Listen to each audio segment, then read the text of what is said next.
এটা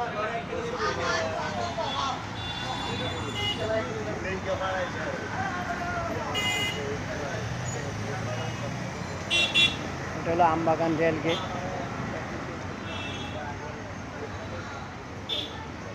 আমাদের তারেক জিয়া যুব পরিষদের চট্টগ্রাম মহানগর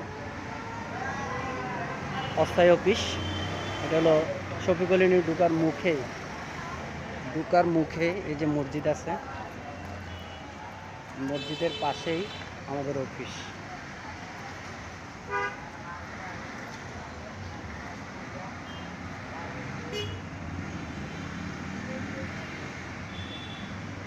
তারেক রহমান যুব পরিষদ চট্টগ্রাম মহানগর অস্থায়ী অফিস।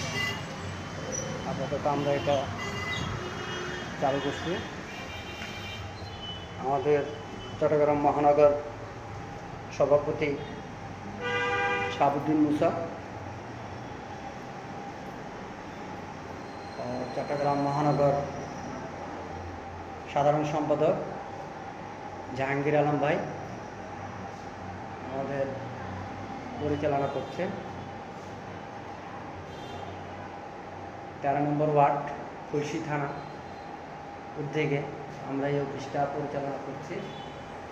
আপনারা সকলে দোয়া করবেন আমাদের জন্য, আমরা যেন সুষ্ঠু সমাজ, সুষ্ঠু রাজনীতি, সুন্দর একটা পরিবেশ নিয়ে করতে পারি, দল এবং দেশকে এবং জাতিকে এগিয়ে নিতে পারি।